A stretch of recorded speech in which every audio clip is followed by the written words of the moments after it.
Buenos días a todos. Vamos a continuar con los estudios del Evangelio de Juan. Y hoy nos toca un versículo que no se sabe nadie de memoria. Juan 3:16 en adelante. Pero antes de empezar y leer, seguramente todos sabéis que el lunes de esta semana pasada, esta semana que acaba de terminar, fue el día 14 de febrero, lunes 14 de febrero. Y es costumbre en nuestro país y en muchos de este mundo que se celebre el Día del Amor. El Día de los Enamorados se llama aquí en España.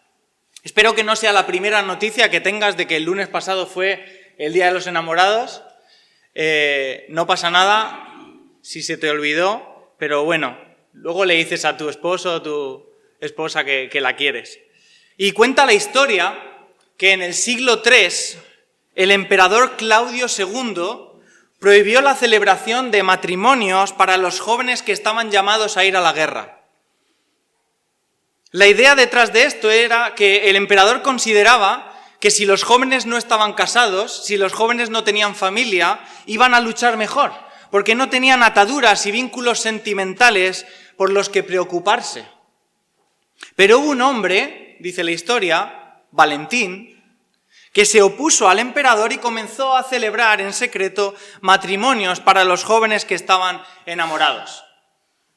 Al enterarse de esto, Claudio II le sentenció a muerte y fue decapitado un 14 de febrero del año 270 después de Cristo. Así que con el paso de los años, esta historia comenzó a ser más y más popular. Y cada 14 de febrero se empezó a celebrar el Día del Amor en muchos países del mundo. Sin embargo, podemos apreciar y todos sabemos que a pesar de que esta historia tiene un significado de amor muy profundo, en nuestros días, el día 14 de febrero, el Día del Amor, el Día de los Enamorados, quizás se ha deteriorado un poco, bastante. Este sentimiento de amor puro y real que se desprende de la historia dista mucho del Día del Amor que se celebra en nuestros días. Podríamos decir que más que sentirnos impulsados a celebrar el amor con los nuestros, somos empujados a gastar y comprar cosas bajo la excusa de la celebración de este día. Más que celebrar el amor, parece que lo que se pretende es mostrar qué hemos regalado o cuán caro ha sido nuestro regalo. Porque tristemente vivimos en una sociedad que confunde el amor con el interés y mide las relaciones en cuánto puedo ganar yo teniendo a esta persona a mi lado. Este es el concepto de amor que vemos constantemente a nuestro alrededor. Un amor interesado y condicional. Un amor que sí busca lo suyo y lo que la otra persona puede aportarme a mí. Y sabemos y todos conocemos la frase de que en cuanto que vienen las dificultades, a la más mínima de cambio se dice, bueno, es que se nos acabó el amor. Aunque quizás si nos ponemos a reflexionar un poco más profundamente acerca de este tema, quizá no sea problema de nuestra sociedad. Quizá no tiene nada que ver con la época en la que nos ha tocado vivir, y más bien tiene que ver con cómo somos los seres humanos. Porque quizá esto no sea algo moderno, quizá esto ha existido siempre y el problema es nuestro corazón. El problema es que somos seres egoístas que buscan su propio beneficio. Y aunque haya casos e historias de amor genuino, la realidad es que casi todos ponemos nuestras preferencias y nuestros deseos por delante de los demás. Porque nuestro amor, tristemente, es condicional, es interesado y es con los que son afines a nosotros en muchas ocasiones. Y puede que estés pensando ahora mientras me estás escuchando, bueno, eso es un poco radical. Yo sí que tengo amor verdadero por mi esposo, yo por mi marido, por mi esposa, por mis hijos, y eso es bueno. Pero, ¿tienes amor por los demás? ¿Tienes ese mismo amor por la gente que te rodea? ¿Tienes un amor profundo por tus compañeros de trabajo, incluso por aquellos que no hablan bien de ti? ¿O por aquellos vecinos que ponen la música a deshoras y además siempre es una música que no es lo que a nosotros nos gusta, según nuestras preferencias, y no hace falta que sigamos, ¿verdad? Hoy me gustaría hablar y que pudiéramos reflexionar sobre una historia de amor. Pero no es una historia de amor bonita cualquiera como las que podemos encontrar en las películas, en las novelas o en cualquier revista, sino que vamos a hablar de la mayor historia de amor jamás contada.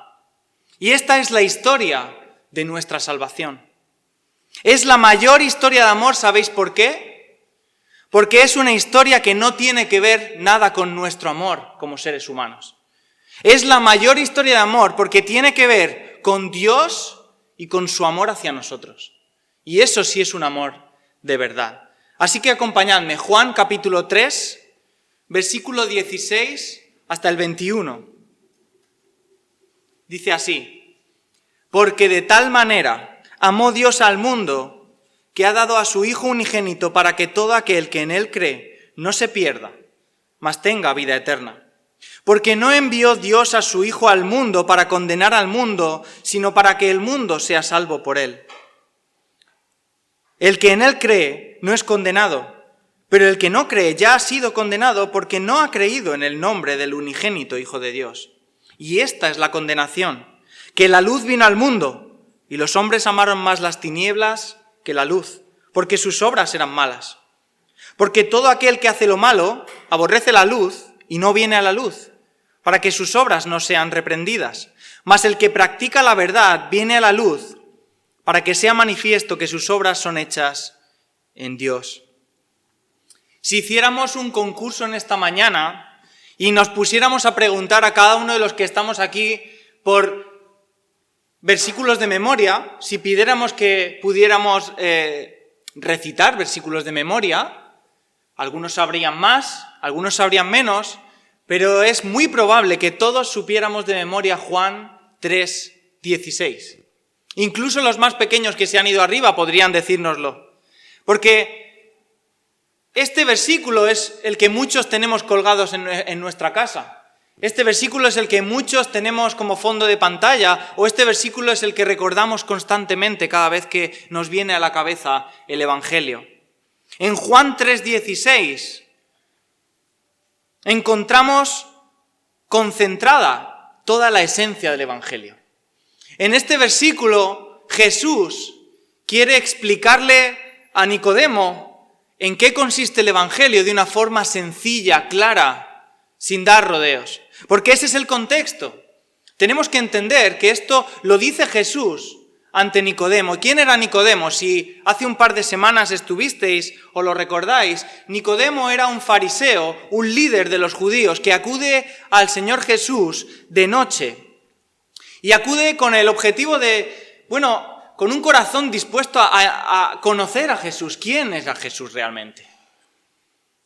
Y entonces Jesús, a este erudito de las Escrituras, le empieza a explicar varias cosas. ¿Y qué es lo que ocurre? Que Nicodemo no entendía lo que Jesús estaba diciéndole. En Juan 3:3, Jesús le estaba diciendo a Nicodemo que era necesario que él naciera de nuevo. ¿Y recordáis qué es lo que le pregunta Nicodemo en Juan 3:4? Lo podéis aquí leer. En Juan 3:4 Nicodemo le dice, pero ¿cómo es posible que un hombre adulto vuelva a entrar en el vientre de su madre para nacer de nuevo? No estaba entendiendo que Jesús estaba hablando de un nuevo nacimiento espiritual. No entendía que se trataba de una transformación que solo tendría lugar si creía en él, en la persona que él estaba hablando, en Jesús. Así que Jesús, en los versículos sucesivos a este relato, lo que hace es explicar a Nicodemo el plan de salvación de Dios, la esencia de las buenas noticias para la humanidad, pero sin detalles complejos, sin dar muchos rodeos, de una forma muy entendible para que por fin Nicodemo entienda a qué se refiere. Y esto que dice Jesús es la mayor historia de amor jamás contada. Es la historia de nuestra salvación. Y hoy quiero que podamos ver qué papel tiene Dios en esta historia y qué papel tenemos cada uno de nosotros en esta historia. Lo primero que vamos a ver es que Dios es el protagonista de esta historia. Dios es el protagonista. El versículo 16 y 17 dice así: porque de tal manera amó Dios al mundo que ha dado a su Hijo unigénito para que todo aquel que en Él cree no se pierda, mas tenga vida eterna. Porque no envió Dios a su Hijo al mundo para condenar al mundo, sino para que el mundo sea salvo por Él. Podríamos hacer una serie de predicaciones durante semanas de estos versículos. Quizá podríamos empezar a analizar palabra por palabra el significado profundo del Evangelio, pero no podemos hacer eso porque no terminaríamos Juan nunca, quizá. Pero sí que me gustaría en esta mañana que observáramos algunas características acerca del papel principal de Dios en la salvación de la humanidad. Lo primero que podemos ver es que la iniciativa de la salvación viene de Dios. La iniciativa de la salvación viene de Dios. Versículo 16 y 17, ¿quién fue el que amó al mundo? ¿Quién dio a su Hijo? ¿Quién envió a su Hijo a este mundo? Dios. Dios, por su propia iniciativa, es el que ideó y llevó a cabo el plan para salvar a la humanidad. Y son muchos los textos de la palabra de Dios que enseñan esto. La iniciativa de la salvación es de Dios. No tiene nada que ver con lo que nosotros mereciéramos o hiciéramos, sino todo lo contrario realmente. Porque nosotros rechazábamos a Dios y no queríamos saber nada de Él. Y aún así, Dios nos salvó. Y fue por su gracia, por su misericordia, por su iniciativa. En Efesios capítulo 2 y en muchos otros textos podemos verlo. Dice Efesios 2:1, dice: y Él os dio vida a vosotros cuando estabais muertos en vuestros delitos y pecados. Y en los siguientes versículos lo que hace es explicar cómo estaba el hombre. Muerto en sus delitos y pecados, en pecado constante. Dice el versículo 4, hay un pero, dice: pero Dios, que es rico en misericordia, por su gran amor con que nos amó, aun estando nosotros muertos en pecados, nos dio vida juntamente con Cristo. Por gracia sois salvos. Porque Dios es el protagonista de la salvación. Lo vemos primeramente en esto, vemos que Él tomó la iniciativa, pero si seguimos analizando vemos que hay un segundo aspecto, y es ¿cuál es la causa? ¿Por qué Dios nos salvó? La causa de la salvación es su amor. El versículo 16 dice: porque de tal manera, y el verbo es amó Dios al mundo. La causa principal por la cual Dios nos salvó y tomó esa iniciativa es porque nos ama. Y este amor es un amor que sobrepasa todo nuestro entendimiento y rompe nuestros esquemas. Porque no es como el amor humano, no tiene nada que ver a este 14 de febrero que acabamos de pasar, sino que nosotros no merecíamos nada. Es más, nosotros merecíamos todo lo contrario. Cuando estudiamos la palabra de Dios y vemos el Antiguo Testamento, comprendemos que Dios es fiel y nos ama, pero también vemos que los seres humanos estamos inclinados al pecado y que olvidamos a Dios con facilidad. Es una constante ver cómo el pueblo de Dios olvidaba a Dios y a pesar de ello, Dios permanecía fiel a su promesa de redención, porque su amor es incomprensible para nosotros. Y la Biblia está llena de referencias acerca del amor de Dios. Podríamos ver, por ejemplo, Tito, capítulo 3, versículo 4, que dice: pero cuando se manifestó la bondad de Dios, nuestro Salvador, y su amor para con los hombres, dice, nos salvó, no por obras de justicia que hubiéramos hecho, no por nada que nosotros hayamos hecho, no porque lo merezcamos, dice, sino por su misericordia. En 1 de Juan, capítulo 4, versículo 10, dice: en esto consiste el amor, no en que nosotros hayamos amado a Dios, sino en que Él nos amó a nosotros y envió a su Hijo en propiciación por nuestros pecados. Romanos 5:8 Dice, mas Dios muestra su amor para con nosotros en que siendo aún pecadores, Cristo murió por nosotros. Y podríamos estar así durante horas. ¿Qué mayor demostración del amor de Dios hacia nosotros que enviar a su Hijo unigénito para salvarnos? A nosotros, a los que no le queríamos, los que le olvidamos constantemente, los que nos matamos entre nosotros, los que robamos, los que mentimos, los que nos reímos de Él. A todos amó Dios. Por todos nosotros, para salvarnos de la condición en la que estábamos, para rescatarnos de la perdición, Dios envió a su Hijo a morir en una cruz. Y ese es el amor de Dios hacia ti y hacia la humanidad. Eso es lo segundo que podemos ver acerca de cómo Dios es el protagonista de la salvación. Lo tercero que podemos ver es cuál es el alcance de esta obra de salvación. Y el alcance es para todos. La salvación tiene un alcance global. Versículo 16 nuevamente dice, para que todo aquel que en Él cree no se pierda, mas tenga vida eterna. Este es el alcance del amor de Dios y de la obra de salvación. Todos. Ahora, es importante que entendamos algo que en la Biblia se aprende, se puede estudiar. Y es que Dios no tolera el pecado. Dios aborrece el pecado, odia el pecado y la práctica del pecado. Pero Dios ama al pecador. Dios ama a las personas, a cada uno de nosotros. Jesús, cuando estuvo en el mundo, dejó claro que su amor no tenía límites. Y su amor no dependía de aspectos sociales, raciales o culturales. Su amor era igual para todas las personas. Y podríamos decir que incluso, especialmente fue cuidadoso con aquellas personas más marginadas de la sociedad y de la época. Vemos que Jesús se acercaba a aquellos a los que el mundo rechazaba. Jesús se acercaba a las mujeres, se acercaba a las viudas, a los niños, a los recaudadores de impuestos, incluso a los enfermos, a los leprosos. Él no hizo acepción de personas, no rechazó a nadie. Su obra de salvación tiene un alcance para todos los que quieran aceptarla. No existe una lista de aceptados y otra de rechazados. No existe un proceso de selección donde solo unos pueden conseguir ser beneficiarios de la salvación, porque Dios amó al mundo. Pero no todo el mundo será salvo, porque solo los que aceptan al Señor como su Salvador personal podrán ser justificados gracias al sacrificio de Cristo en la cruz.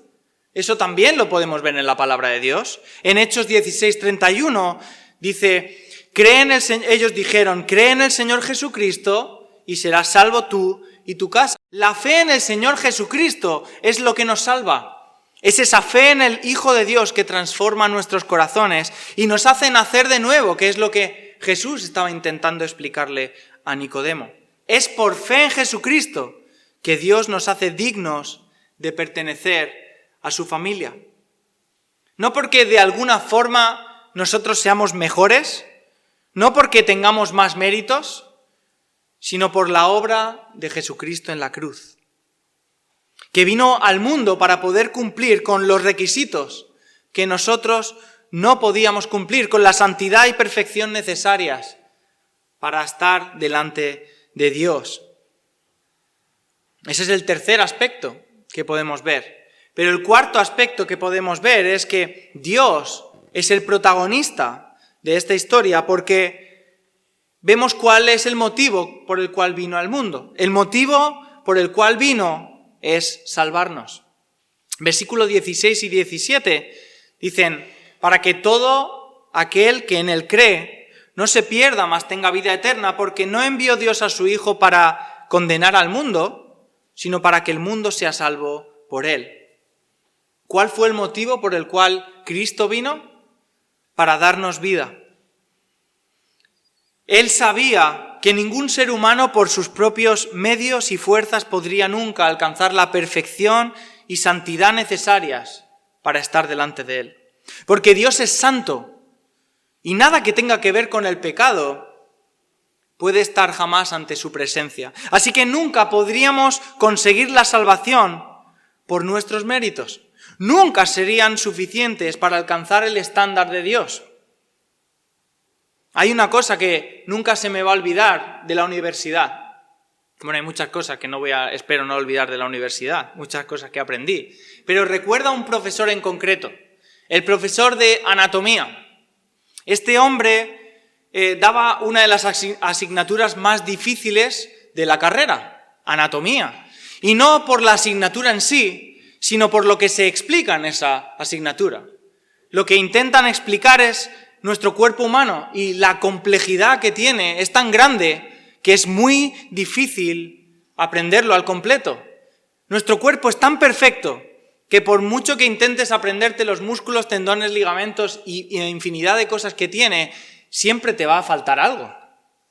Y lo peculiar de este profesor de anatomía es que él no solamente era médico, sino que también había estudiado la carrera de Bellas Artes.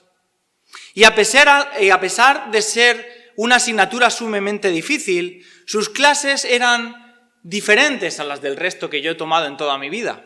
Porque él, cuando daba clase de anatomía, no proyectaba imágenes ni ponía láminas de fotos de atlas de anatomía o de disecciones de cadáveres, sino que él iba con su bata blanca y iba aquí con una caja de tiza de colores.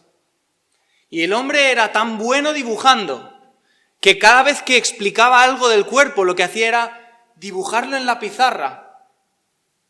Y eran dibujos totalmente increíbles. Recuerdo que eran dibujos tan buenos que cuando acababa la clase y venían otros profesores, les daba pena borrarlos.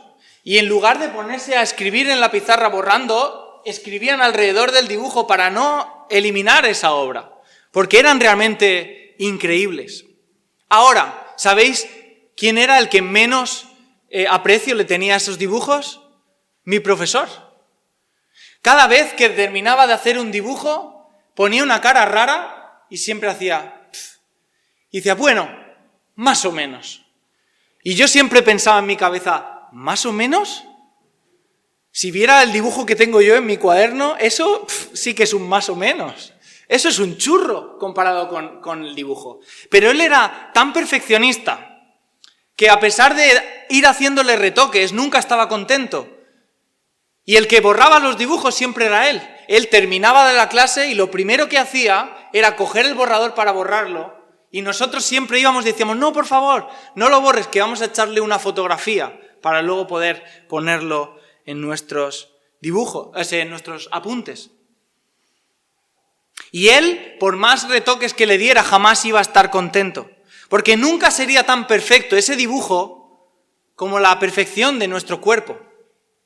Y esta es la situación que podemos enfrentar cada uno de nosotros cuando nos medimos o nos comparamos a la santidad y perfección de nuestro Dios. Da igual las obras que hagamos, da igual lo que intentemos conseguir para ser dignos, y aunque consigamos destacar por encima de cualquier hombre de esta humanidad y de esta tierra, nunca podríamos subir ni un solo escalón para ganarnos el cielo.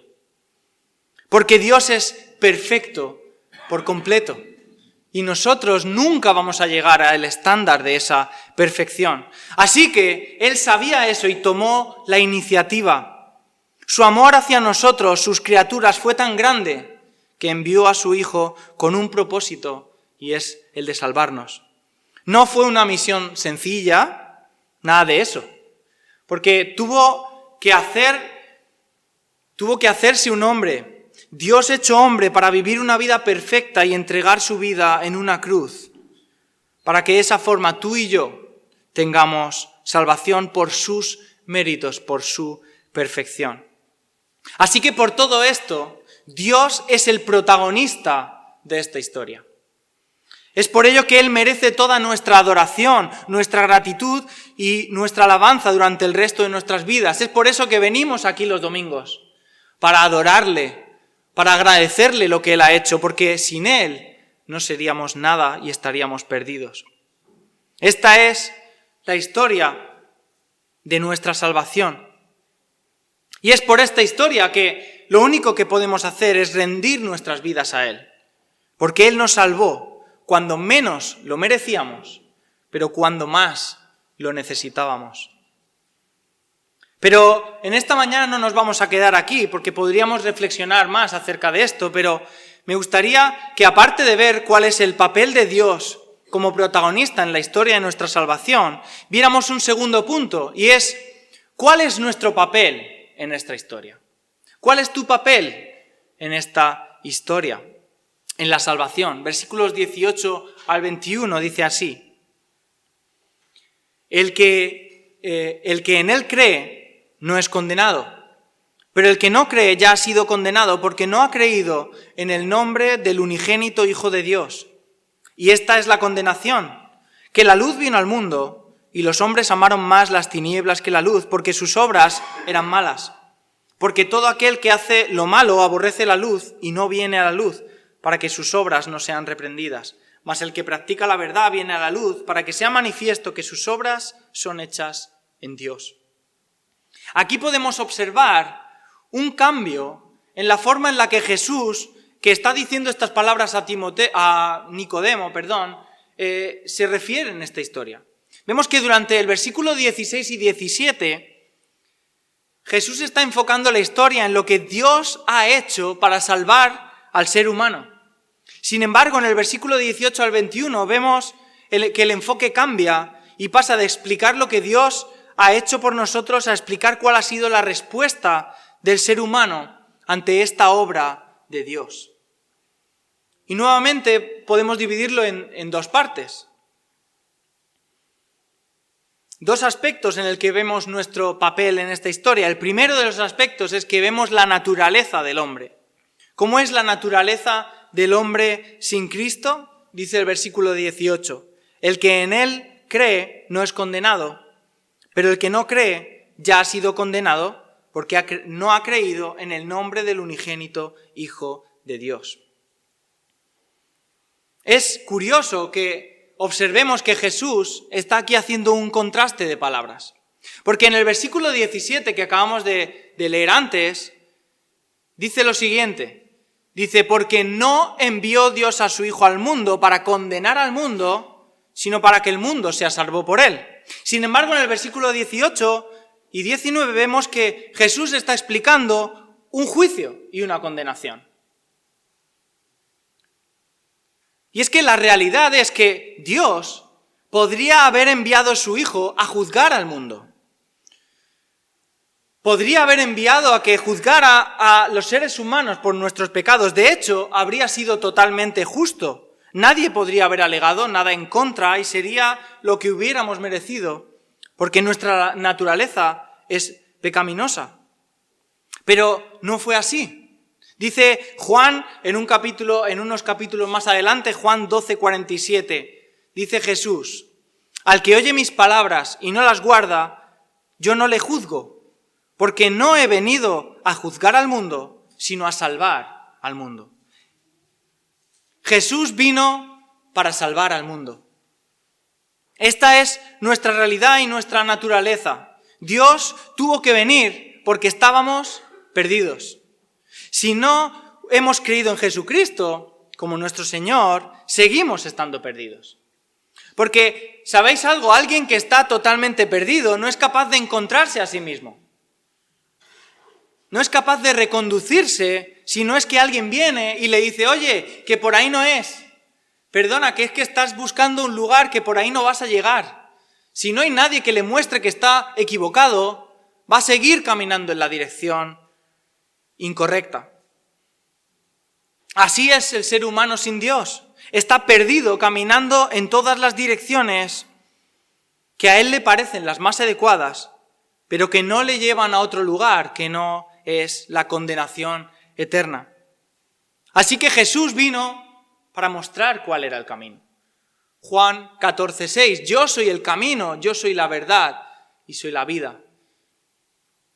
Jesús es el camino, porque Él no vino a juzgar al mundo. Ahora, tenemos que tener en cuenta una cosa, y es que Jesús aquí está hablando de un juicio. Porque la Biblia sí que enseña que habrá un juicio y que vamos a pasar por él. Aquellos que hayan creído en Jesucristo como su Salvador serán mirados a través de sus méritos, pero aquellos que no, los méritos de Cristo, pero aquellos que no han aceptado a Cristo, serán condenados, porque no han aceptado la obra de la cruz en favor suya. Esa es la naturaleza del ser humano. Nuestra naturaleza es que estamos perdidos y condenados. Y esto nos lleva al segundo punto, y es ver cuál fue la reacción del ser humano ante la venida de Cristo. La reacción del ser humano ante Cristo es la siguiente, versículo 19 al 21. Y esta es la condenación: que la luz vino al mundo y los hombres amaron más las tinieblas que la luz, porque sus obras eran malas. Porque todo aquel que hace lo malo aborrece la luz y no viene a la luz, para que sus obras no sean reprendidas. Mas el que practica la verdad viene a la luz, para que sea manifiesto que sus obras son hechas en Dios. Esta es la triste realidad. Y es que nuestra naturaleza de pecado nos lleva a rechazar a Jesús. Es por esta causa que el Evangelio, dice la palabra de Dios, que es locura a nuestros oídos, a nuestros corazones y a nuestras personas, porque preferimos seguir en tinieblas, bajo la esclavitud de Satanás, antes que arrepentirnos y acudir a Cristo. Esto es lo que pasó en el tiempo de Jesús y esto es lo que pasa también a día de hoy.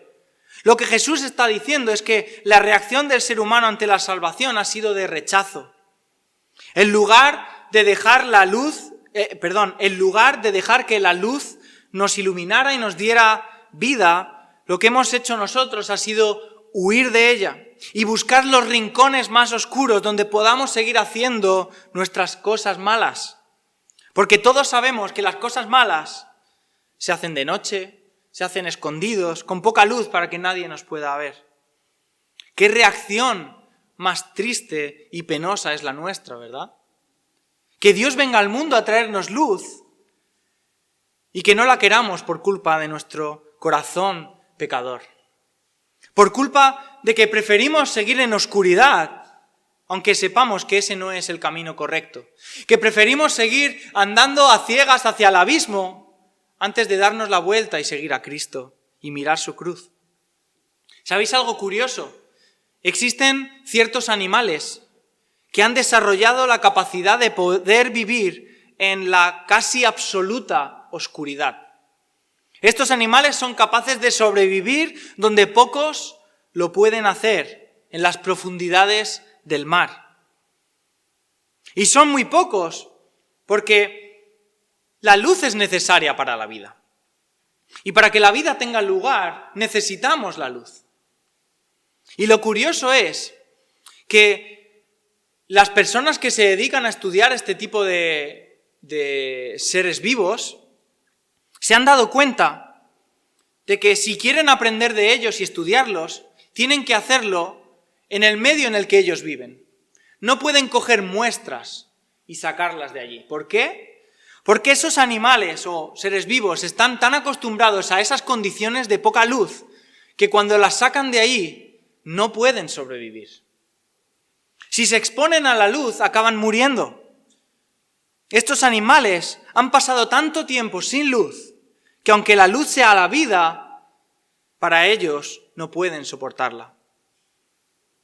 Y la pregunta que podemos hacernos nosotros es, ¿somos nosotros como estos seres? ¿Será que hemos pasado tanto tiempo en la oscuridad que no soportamos confrontarnos con la luz del Evangelio? Porque Jesús está diciendo aquí que Él no vino a condenar, sino a salvar.